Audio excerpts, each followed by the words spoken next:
The second topic for this week and the second statistical display we are going to learn about is called histograms. So a histogram is a type of bar graph used to display numerical data that have been organized into equal intervals. So this is a little bit different than the line plots we learned about yesterday, because if you remember, in a line plot like the ones we did yesterday, we showed how many of each number occurred.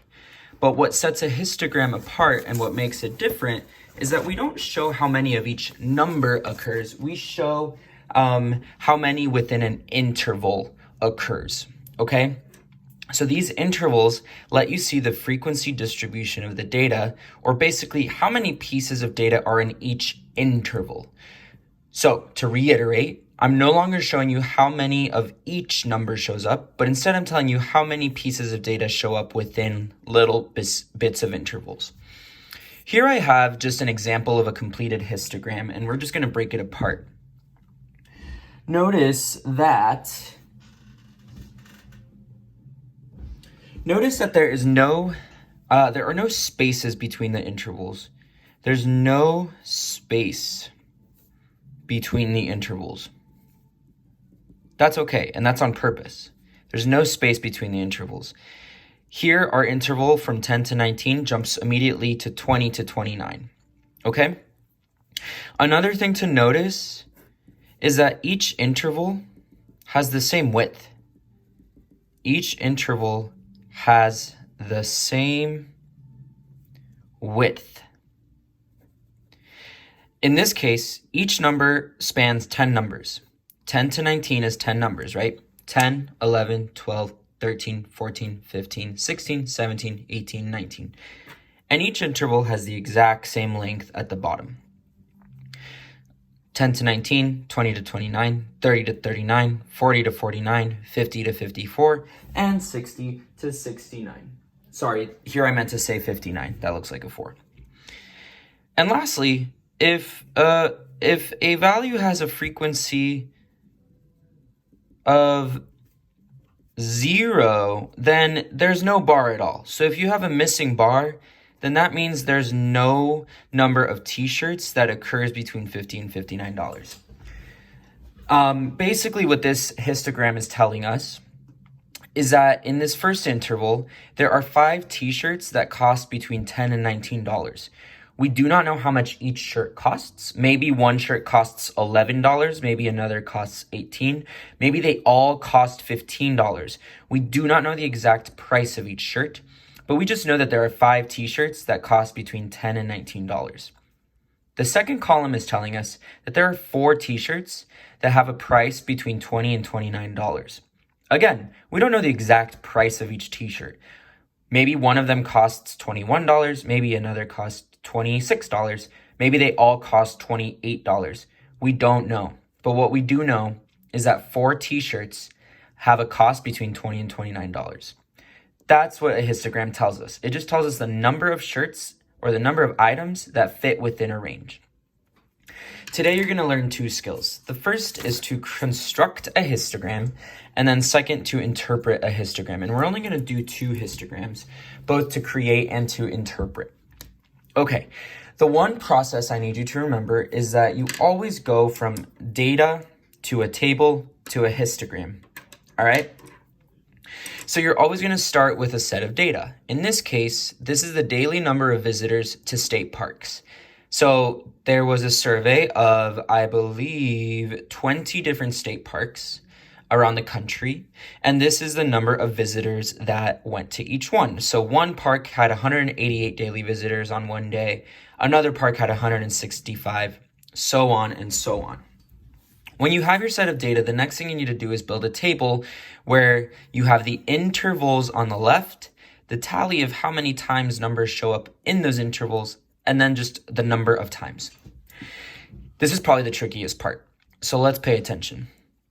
We have to come up with equal-sized intervals that show the range of our data. So remember, the range is just the maximum value minus the minimum value. So I'm going to quickly scan through this and see if I can find the biggest value here. Looking through all of these, my biggest value is here, 382. My smallest value, just scanning through this, is 108. Now, we're going to do a bit of rounding, but first we're going to subtract. So I'm going to round this up to... Actually, we're going to round before we subtract. 382 and 108 are both in the hundreds of numbers, and 382 is really close to 400, and 108 is really close to 100. So our range is going to cover a total of 300 numbers, okay? And I've decided that I'm going to go from 100 up to 400. And since I have here 6 intervals laid out, I just need to determine what my intervals will be. So if I do 300 divided by 6, I get 50. So that means I'm going to have 6 intervals of 50 visitors each. And I'm going to start with 100, and I'm going to go up to 400, and each interval will have 50 visitors. So my first interval will be 100 to 149. Now, it doesn't go up to 150 because that would technically be 51 visitors. We're counting 100 in this interval. The next one would be 150 to 199. Next, you would have 200 to 249. Next, you would have 250 to 299. Then you would have 300 to 349. And the last one would be 350 all the way to 400. Here's the deal.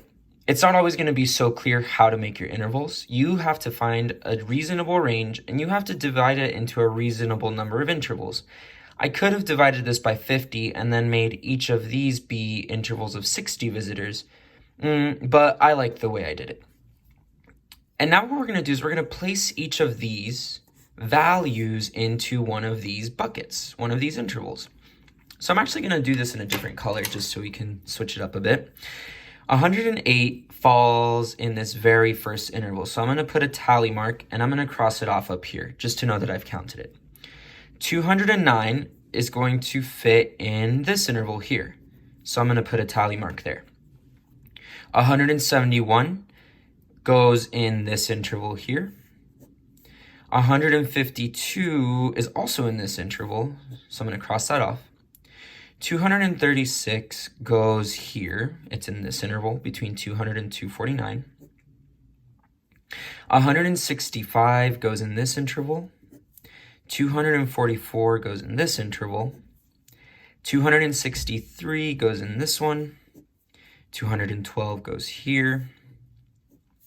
161 goes here. 327 goes here. It's between 300 and 349. 185 goes in this interval. Now remember, when you have 4 tally marks, the 5th one is always a slash. That lets us count in groups of 5. 192 goes here. 226 goes here. Remember, if that's the 5th tally mark, you slash it across. 137 goes here. 193 goes in the second interval. 235 goes here. 207 goes here. 382, which was our biggest number, is going to be in the last interval. Not because it's the biggest number, but it's just 382 fits between 350 and 400. And our last number, 241, will go here. All right. Frequency, we're actually going to write the number down. So we have 2 tally marks, so we're going to write the number 2. Here we have 5, 6, 7. Here we have 5, 6, 7, 8. And then we have 1 for the last 3 intervals. Awesome. Now we actually build our histogram. So I went ahead and pre-built it, but basically on the left, we're going to have the number of parks, which is the frequency. So frequency will always be this column, and the intervals will always be at the bottom. So I'm going to write the intervals that we wrote here. Our first one was 100 to 149. That's our first interval. Our second one is 150 to 199. Our next one was 200 to 249, 250 to 299, 300 to 349, and then 350 to 400. All right. All right. All we do now is we're going to draw a bar for each interval going up to the number of parks that we found here. I'm going to try to just do this in different colors so that you can just see it a bit easier. So this one will be in orange. For our first interval of 100 to 149, we're going to draw a bar that goes up to 2. So in my first interval, we're going to draw a bar that goes up to 2. All right. I'm going to switch to green. I had 7 people in my second interval. So in my second interval, I'm going to draw a bar that goes all the way up to 7 parks.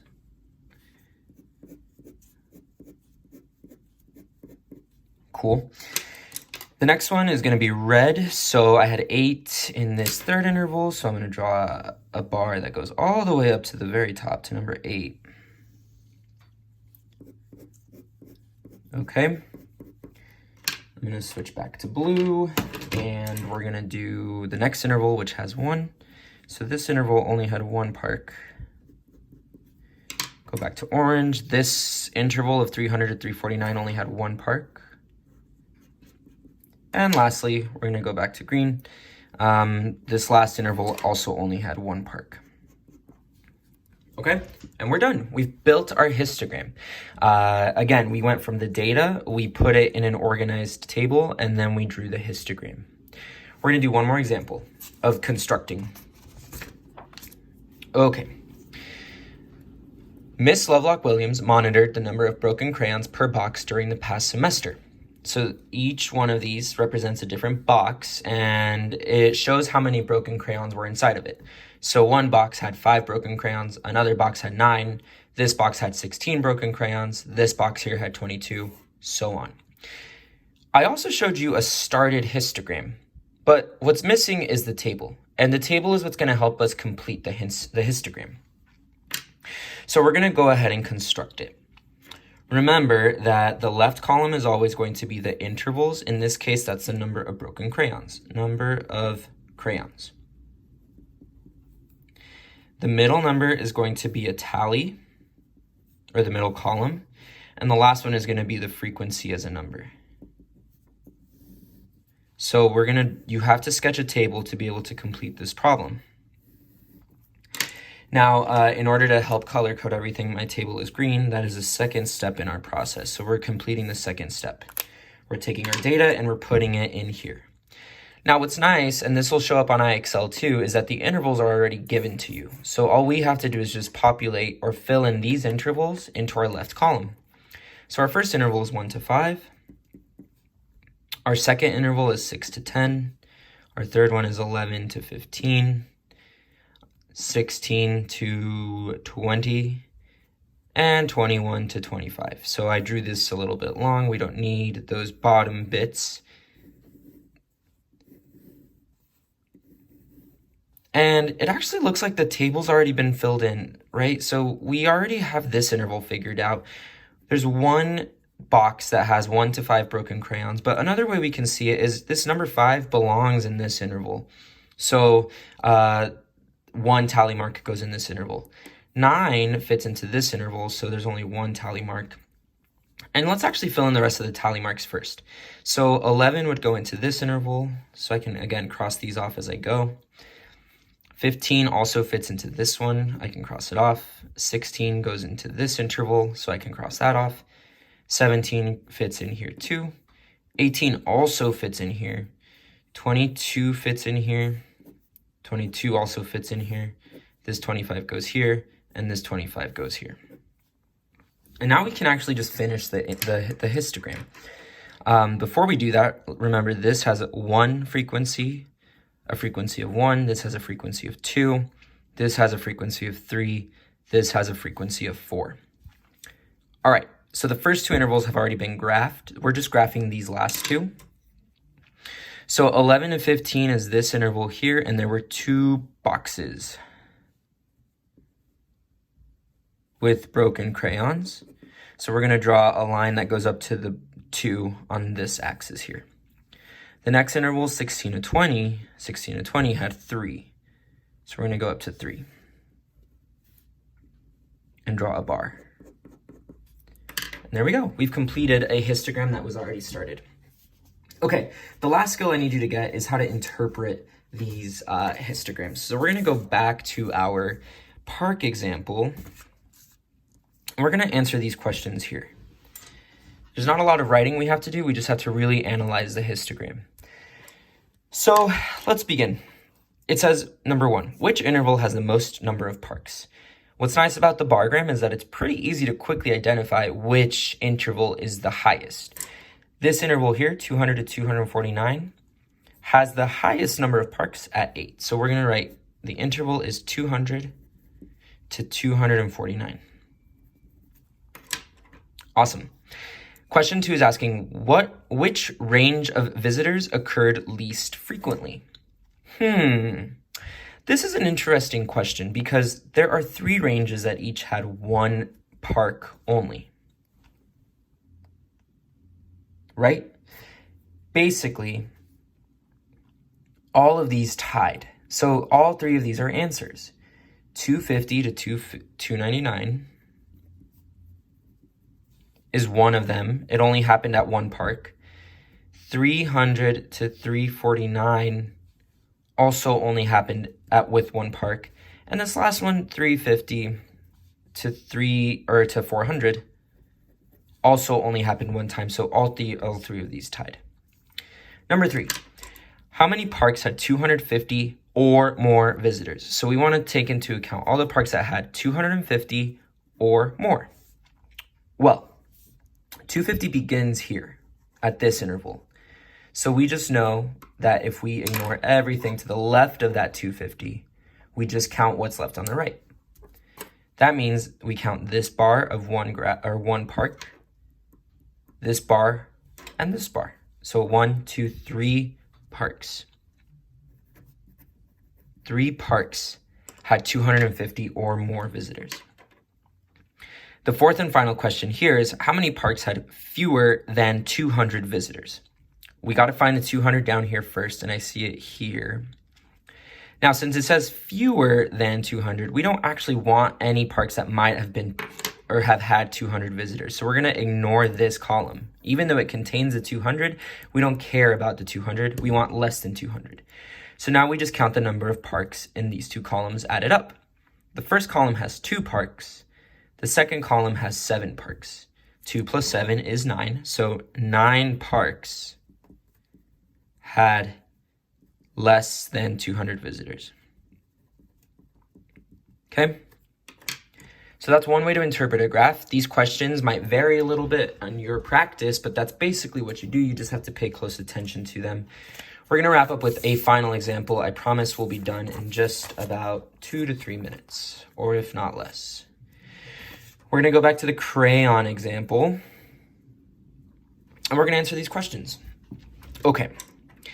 Which interval had 3 boxes exactly? Well, we look at the number of boxes. We go to 3, and there's only one interval that had exactly 3 boxes.